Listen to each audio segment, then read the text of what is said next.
Washington. From the Washington Post, top officials over at Chrysler Financial reportedly turning away a $750 million government loan because executives reportedly didn't want to abide by new federal limits on CEO and other executive pay.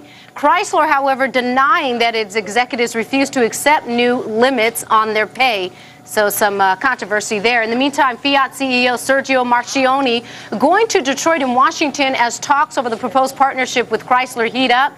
Now, he's got 10 days to force Chrysler unions and bondholders to agree to the deal, which includes sizable pay cuts and health care givebacks for Chrysler workers. Joining us now, Michigan Republican Congressman Thaddeus McCotter and Bob Sabina, president of the UAW Local 723, on the phone.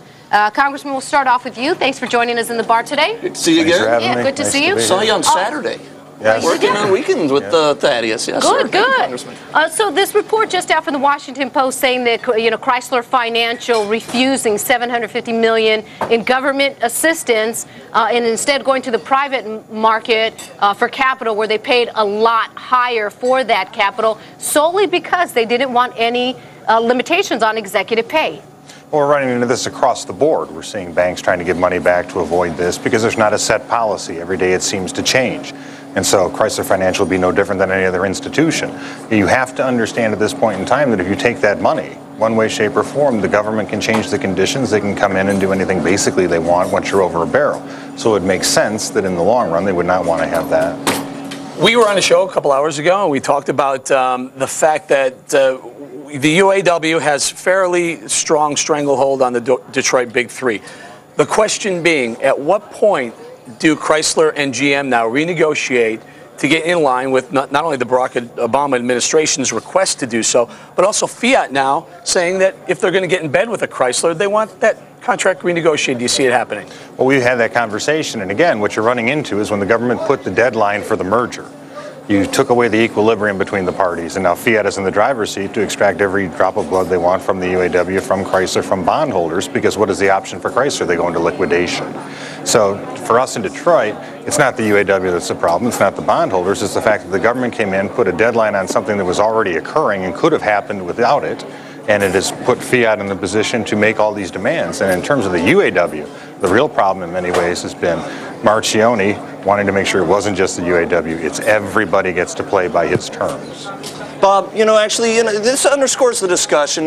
We've already spent, what, 17 or 20-something billion dollars bailing out the shareholders of these auto manufacturers. Meanwhile, what about you guys and the pensions and everything? Is there going to be money left at the end of this game for you guys to actually even get anything for your members? I'm very fearful of that. Anytime you go into a bankruptcy, I don't care what kind of bankruptcy it's called, a bankruptcy is a bankruptcy.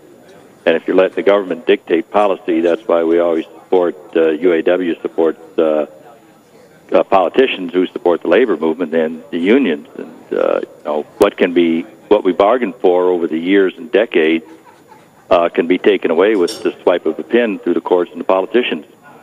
You base your and I don't care what segment of the workforce you're in, if you base your retirement and your future on pensions, and then all of a sudden somebody takes it away, you're left with nothing.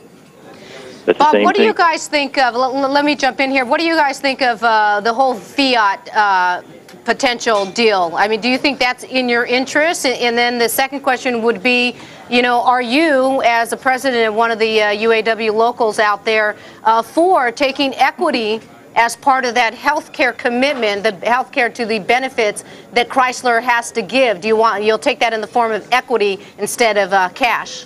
Well, I can't speak for the executive office and the executive board and the president of the UAW, but I can speak for myself. We're very fearful of this Fiat Chrysler merger because of the pensions and the wages that would be greatly reduced. We're afraid that Fiat is going to demand concessions, and what's to say, major concessions like 50% reduction in pensions and pay.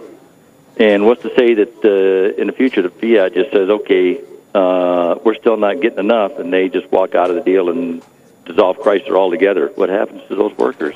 It's very fearful for us. Well, Representative McCotter, we talked about this, but here's the question. Now, GM said they're on their way to 47,000 job cuts. Those are people who are working. Those are people who have families. What I'm trying to kind of wrap around my brain is, how do we say it's okay to cut 47,000 jobs from people that are working, yet we're protecting literally hundreds of thousands of people who have already retired? Their time is done. They could be working somewhere else, and yet you support this. A lot of them could not be working somewhere else. The auto industry has been around for quite a long time. So you have retirees that are well beyond any reasonable expectation to try to make up what would be taken from them, as Bob rightly points out, in the stroke of a pen or an act of a government. These are people who have spent their whole lives playing by the rules.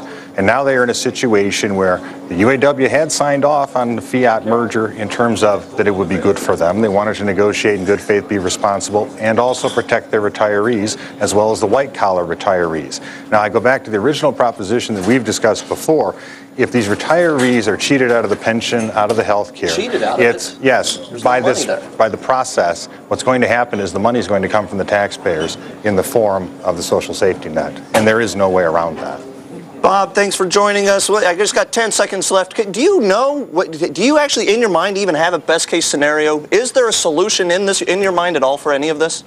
Not in my mind, but I'm sure the UAW has a solution. I'm sure the politicians have a solution, but I just don't think it can be done in 30 days. I just don't see it feasible.